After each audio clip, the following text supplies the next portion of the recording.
Dragon Ball, often referred to as the grandfather of anime, was one of the animes which first came to my attention all the way back in 2019. I wasn't really an anime watcher back in the times. I had only really known about Spirited Away, and I watched an episode of Naruto back in 2018, just before my time in secondary school.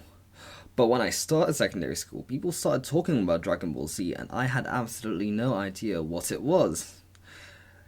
So I ended up taking the time to see what this hype was all about back in 2019. I ended up watching Dragon Ball Z Battle of Gods, and I had absolutely no idea what was going on.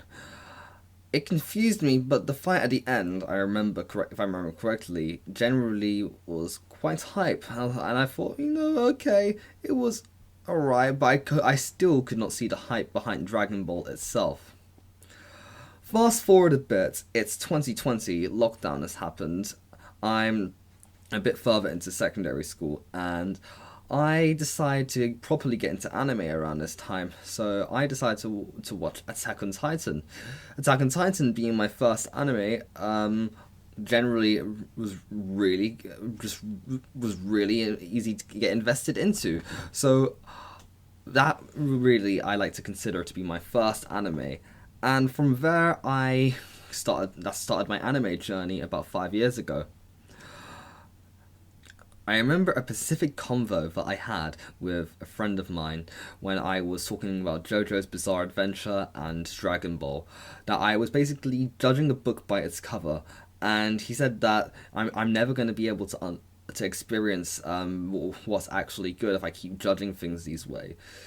Those words actually left an impact on me, and on that day I actually made a resolve to watch Dragon Ball in 2021. It didn't take me until 2024 though to get through it. I had an entire list of anime to get through the big three, starting with Naruto, One Piece, Bleach, then I moved on to another long anime, Gintama. I only finished through all of these in 2024, and which finally brings me to starting Dragon Ball, the whole iconic anime which basically inspired the big three and overall had a knock-on effect to influence the anime industry as a whole, and anime and manga, in fact. From my initial perspective, all I saw about Dragon Ball was just screaming, showing kamehamehas, and basically just constantly fighting all the time, and just power-ups. And to be honest, I was kind of put off by it. I generally thought, how can someone generally sit down and watch 100 episodes of this? But it seems I happened to oversimplify this whole thing, because it seems like, genuinely, if anyone can sit down through over 100 episodes of something, then it must be good, right? So began my journey of Dragon Ball. Emperor Pilaf saga was quite something. I wasn't used to watching an anime from this old. The oldest anime I had watched previous to this point had to have been One Piece, so that dates back to 1997. So this was quite a new experience for me. I remember going through the Emperor Pilaf saga, and after a while, I generally just started to like the whole aspect of adventure, and I really took it in. So it was generally a really fun experience seeing Bulma, Goku, Yamcha all traveling around. I knew about Yamcha because apparently, from what I heard from my younger siblings, that Yamcha was apparently the weakest, yeah? And I knew about his iconic pose, so it was generally really funny seeing how it all turned out. But yes, the supposed weakest character at the time was going one-on-one Goku. I generally thought that Yamcha was going to be generally a lot weaker than that. And seeing Goku turn into a great ape kind of started to make sense after going through it, because I always knew about the great ape. I remember I drew a picture of it when I was in year 10, and I had no idea what it was about and what was the context behind it. But it all started to make sense within due time. For context, I was actually asked to draw the Great Ape as my introduction to Dragon Ball Z in 2022, and ironically I didn't get around to watching it until 2 years later after that. I really started to get invested around the first time they mentioned the Tenkaichi tournaments when Goku decided to actually train under Muten Roshi and you meet Krillin for the first time. It was also quite funny as well because I had watched Gintama and Gintama makes some Dragon Ball Z jokes, so it was fun. It was really interesting seeing how all the jokes, how what they referenced at the time. So that generally brought a smile to my face. But I really started to grow an attachment to Dragon Ball at the time. The dedication towards growing stronger, yeah, constantly training yourself, and trying to constantly improve your techniques. It was amazing, and I really loved the world that in which Dragon Ball was set in. I just wanted to see more of this world. Yeah, Capsule Corp, the technology that they had. So you have Muten Roshi's place on an island, going around the world. Dragon Ball felt grounded, and it really defined my expectations of what it was when I kept seeing all of his screaming going around. I actually had Dragon Ball Legends about 3 years ago, so I that was just kind of my expectation. You know, it's just power up, fight, scream, kami, basically.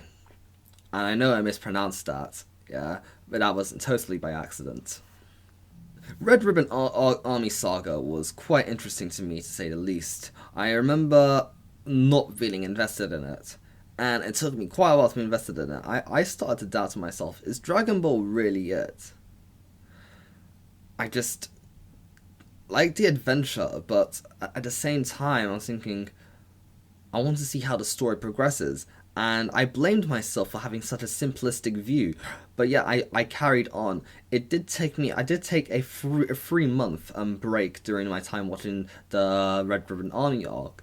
But I remember up to the point when you started going Korin Tower and actually you meet Tower Pai Pai, yeah, I genuinely started to really fall in love with the Red Ribbon Army saga. Generally, the later half of a saga, I generally really like, but the General Blue part and the other arc before that, I found it a bit overall.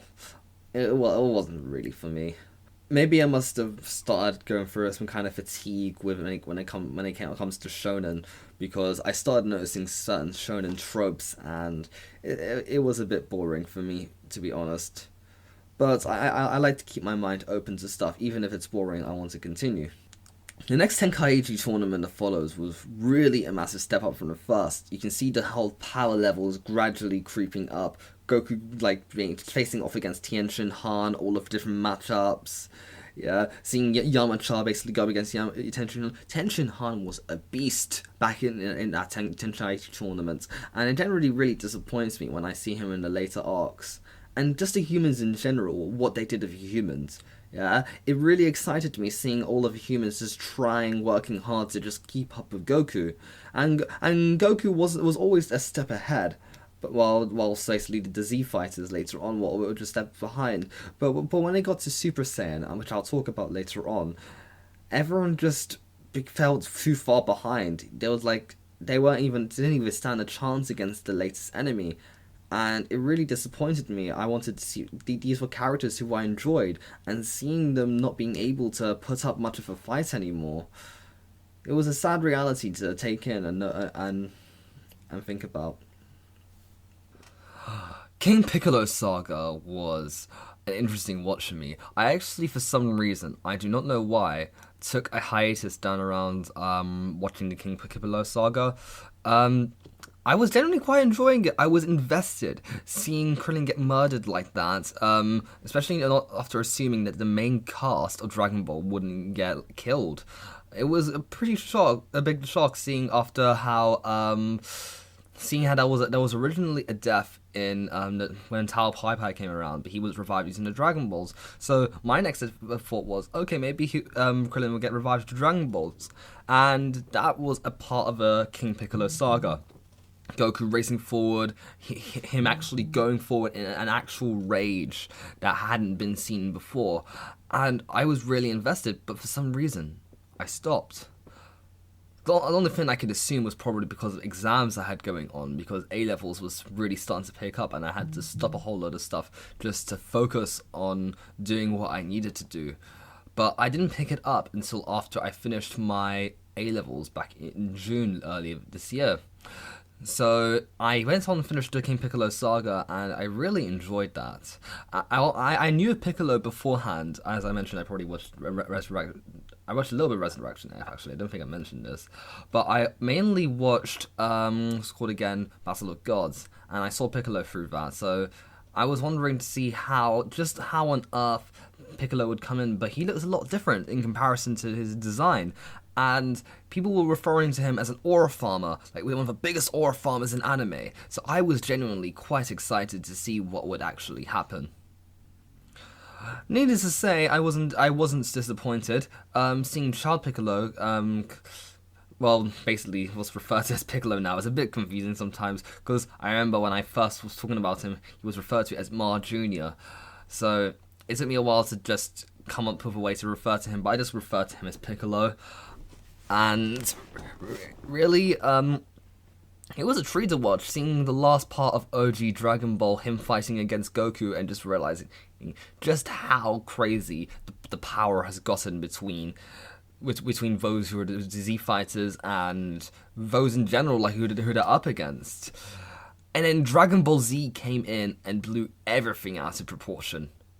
Yeah, just seeing the Saiyan saga basically giving them power levels, yeah, giving Goku at the beginning a power level of about 300, Piccolo 300, seeing them team up together, and seeing Vegeta for the first time. I knew about Vegeta for ages, but just seeing him just be evil and coming for his speeches, Dragon Ball Z is where I got hooked.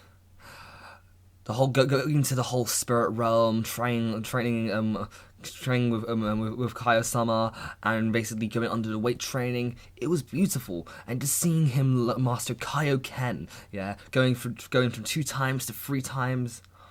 Oh wow, it made me remember just how hyped the shonen power ups were, and maybe I'm a bit simple-minded for such, but I enjoyed it, and I do like a more complex read as well.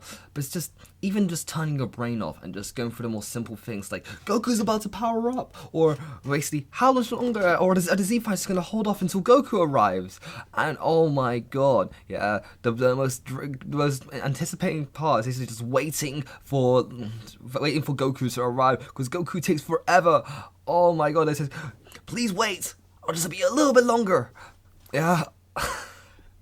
It's quite something. And not to mention that when I watched the Namek saga, oh my god, the infamous 5 minutes to explode. It was something. Bulma was really annoying during that arc. Oh god, I remember searching up. I was like, Bulma's so annoying, and seeing basically just looking up on Reddit to see if people agree with me or not. That was quite something.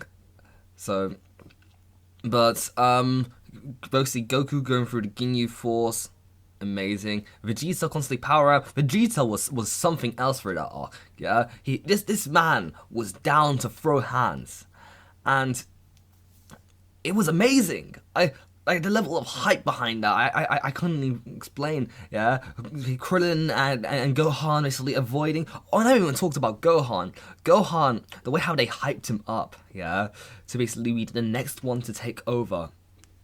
It was really something. And for the record, I know of how the dub is. I actually wanted to say this now. I actually went for the original. I know the dub's amazing. I sometimes take a look at a dub myself, but I wanted to go for the original feel, so I stuck with Japanese audio, so I went with sub. But it was quite something as well. The audios were different, but the Bruce Falconer OSTs, oh my god! Yeah, I keep looking at the clips with Bruce Falconer OSTs, and Bruce Falconer cooked with OSTs. Like it gave a certain vibe, and I know I'm basically aired on Funimation in the early 2000s. It's just a vibe that can't be replicated. Like when you actually take a look at the original OSTs, it gives you a feeling that yeah, this is like a classic anime, an anime which went on to define other animes. Yeah, when you go to the Bruce Falconer OST, it's like you're turning in for some hype sci-fi battling.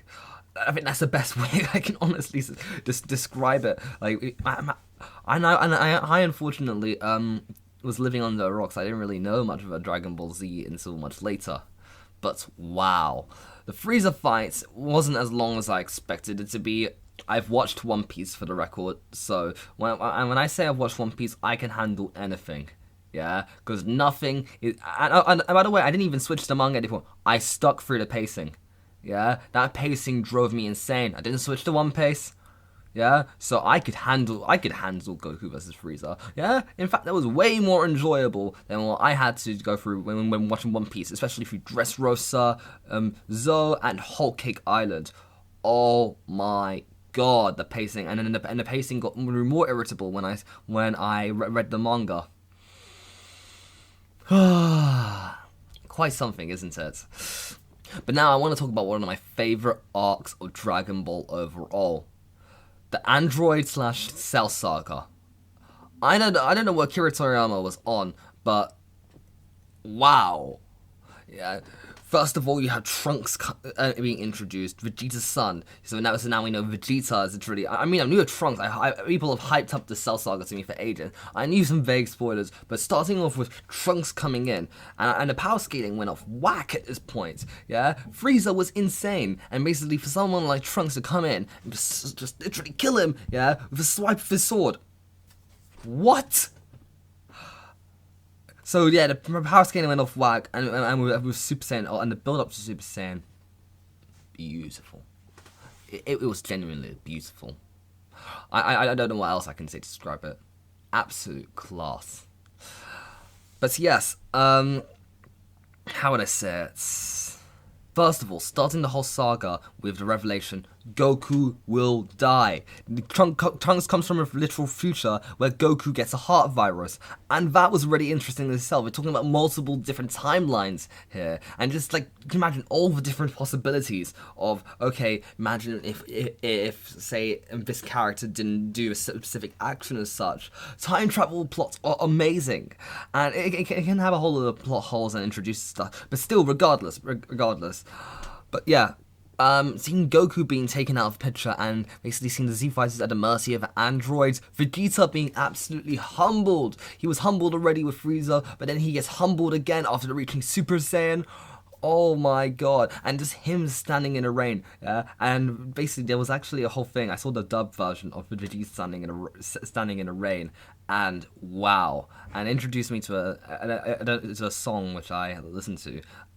But you can actually check it out on YouTube. I'm pretty sure it's like Vegeta in the Rain 1 hour. But yeah, you can generally see that. But yeah, and then on top all of that off, then you have Cell. Cell coming out of blue, yeah, literally sucking up people for the life energy to just become stronger. Right in front of Piccolo. I mean, I listened to a whole of the character analysis and stuff. Not just character analysis. I mean, video essays on this, and generally, yeah, just seeing the whole mistakes of the Cell saga, like seeing how Piccolo let Cell run off.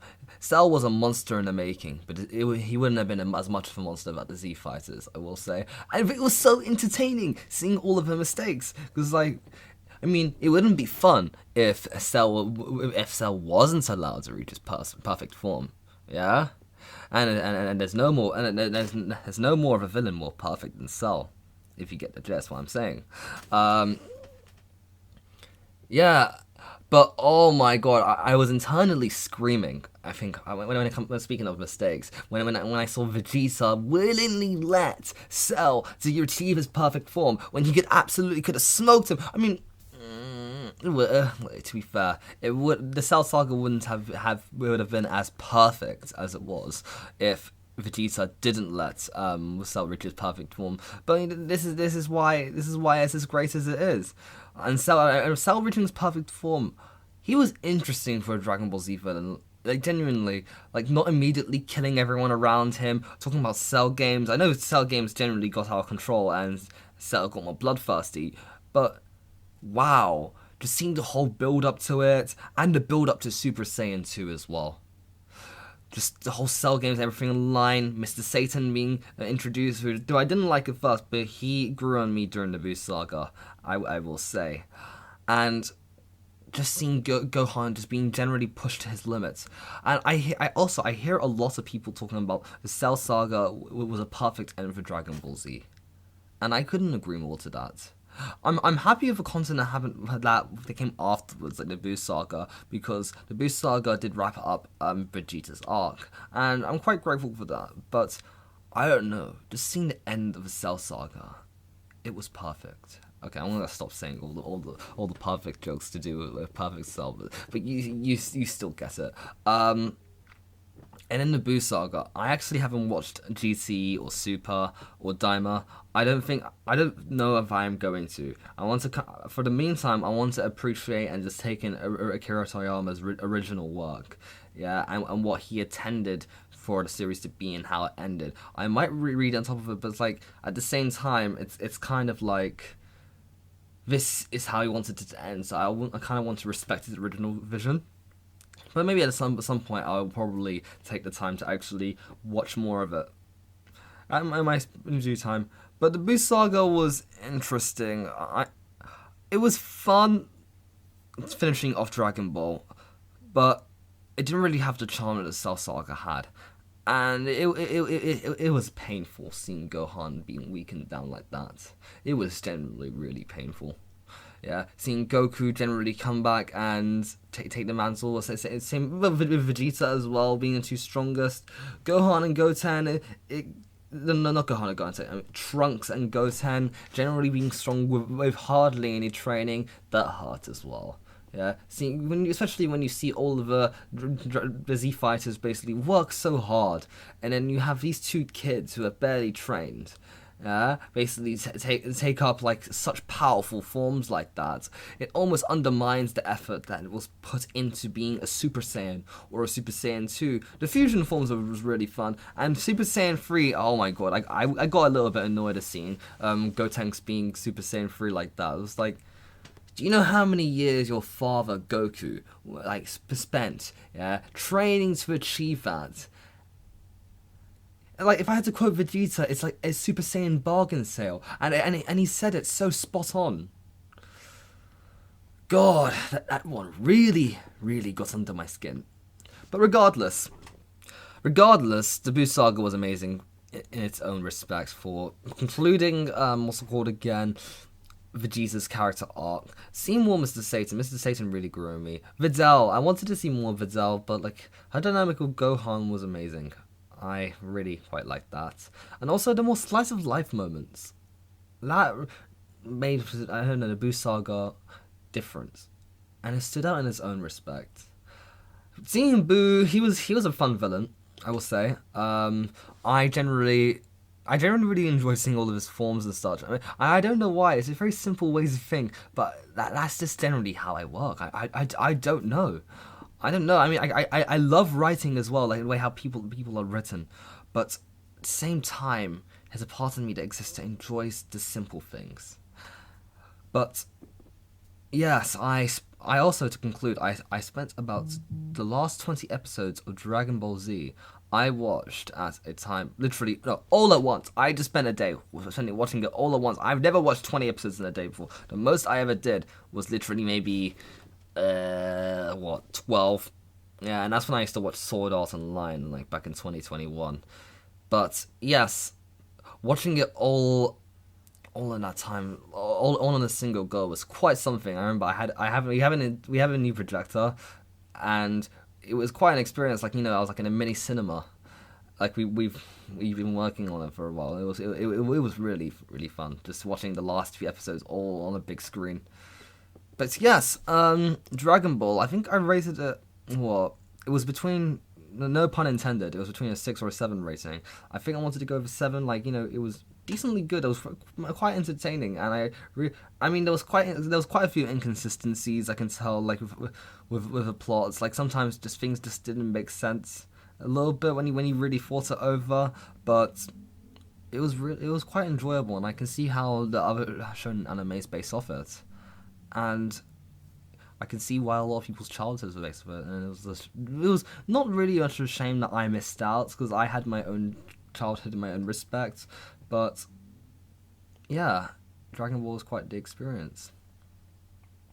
Anyways, thank you for watching, and this is a new type of video format because I hate editing to death, so this is my new format for now, I guess.